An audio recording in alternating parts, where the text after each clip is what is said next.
Equal parenting time, reform of child support. Why is it that if you're paying a high level of child support, if you lose your job, if your business goes under, if you're asked to serve your country in active military service, or if you become disabled, that it's so hard to get a break in the system? You know, how can a child support system work to support children if it forces a parent who has to pay into that system to become insolvent, to go bankrupt, which happens all the time? Okay, that needs to change. Go to ipetitions.com/petition/kids and dads, and please join me in signing and make your voice heard in the next step that we can take. Finally, we've got to be active in every way. We've got to be active in our local communities with the representatives that we elect. Representatives like David Irons, senators like Jack Hogendijk, okay? We can make a difference. Commissioners like Robert Kerr. Okay, let's hear it for these gentlemen and for the men and women like them who are supporting the issues that we care about so deeply. Finally, let me say it one more time. I'm here because I love my kids. I'm here because I'm my kids' dad. Whatever you do, don't give up on your kids. That's why we're here today. Why are we here today? For our kids. Why are we here today? For our kids. Why are we here today? For our kids. Thank you very much. Thank you, Drew Thompson, the Dads and Moms of Michigan. I really appreciate him making the travel from Traverse City to come down today and speak to us about this extremely important issue. Parental rights should be respected and protected by all. We've got with us today several representatives that have already spoken. We have 3 other representatives that are running a little bit behind that are going to stop by and or speak today. If Representative Jones, Dean, or Garfield is present, feel free to approach the podium whenever you have a moment. With us also today is Tino Polidori, who has indicated that he'd be stopping by a little bit later this afternoon. So we want to just send one more round of applause to those representatives that are standing up for parental rights. They need to be respected and protected by all. Round of applause for the representatives. First they raised your taxes, and now they want to raise your kids. What do you say about that, guys? No way. 3 of you say boo, no way? All right. Michigan voters are being prevented from voting to protect their parental rights. Do you want to vote on this issue? Yeah! Does your family want to vote on this issue? Yes! And what do you think somebody's going to say when you ask them, hey, do you believe that parents and legal guardians have a natural and fundamental right to direct the care, education, and upbringing of their children? Yeah! It's a no-brainer, and I think that's why House leadership is violating the Michigan Constitution, Article 4, Section 16. I had a rep ask me yesterday on the telephone, Larry, how do you know this? I was kind of, stunned. I said, well, I picked up the Constitution and I read it, and then I read your House rules. I've been a legislator for years, and I never ran across this, and I said, hey, did you read the Constitution? And he replied, I guess not in as much detail. We need to start to teach these things to our children so when they become the representatives, we don't ever have to hear that again. Children should be educated and instructed in the principles of freedom. John Adams, Defense of the Constitutions in 1787. There's a reason that John Adams said that, because he thought that parents should be responsible for teaching their children the principles of freedom. You heard Jack Hogendijk. He said core principles and core values. All of these children walking into the House of Representatives have 2 parents. It took 2 to make them, it takes 2 to raise them. We're doing this for them. We're doing this for the teachers.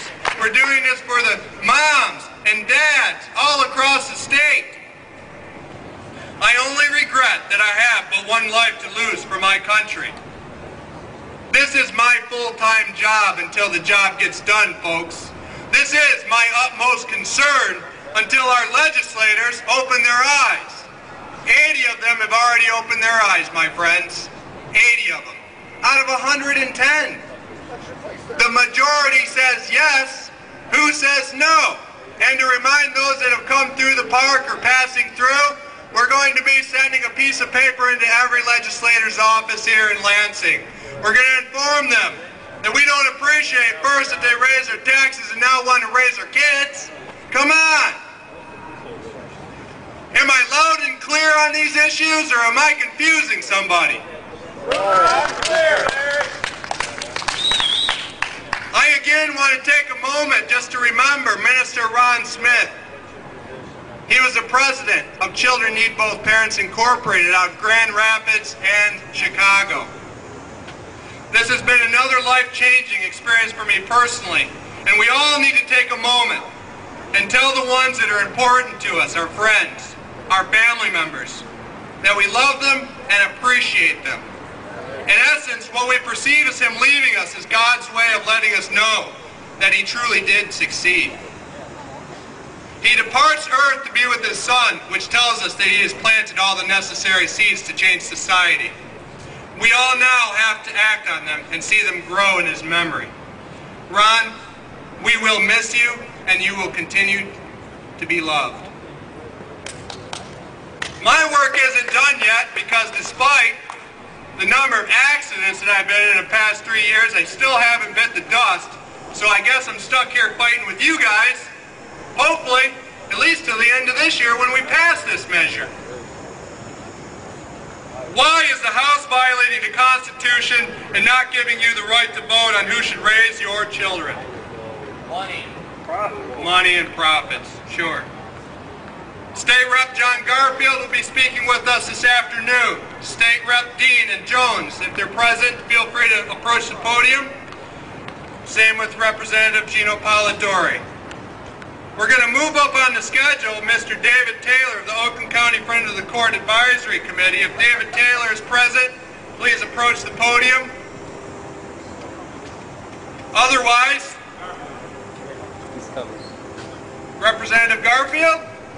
Yes, sir. Right up here, please. State Rep John Garfield, another one of our reps that are right on time, right up there with Jack Hogendijk. Got to appreciate that. Thank you for speaking out for parental rights and our children. Yeah, thank you very much. Yeah, I'm sorry, I was in another meeting concerning rights. I just want to let you know, I said it before, our state, our government, we spend millions of dollars breaking up families and not a dollar to put them back together. Parental rights is a shared responsibility. And the courts are taking sides. We have to stop this. When they were doing about people paying their child support, and I kept hearing the deadbeat dads, deadbeat dads. Let me tell you, there's a lot of deadbeat moms out there that abandon their kids. And we have a shared responsibility to be parents. And you're entitled to your rights. When you go to see your child, and you've done nothing wrong, that if your wife or your husband, depending on if you're a female and the same thing's happening, you're entitled to have that shared responsibility of parenting without being hindered by your ex-spouse or the government or a court. You're entitled to your rights to love your children and to participate in that love. We all know that, when you fall in love and you think everything's going to be all right and things happen later. We understand that. That's a human nature. But when that communication breaks down, we don't take it upon to harm our children. We're there to love our children. And there's a shared responsibility in loving children. There is a female role and there is a fatherly role. And we shouldn't mix the children's heads up because of intimidation and fear of one parent or the other. That shouldn't be an issue.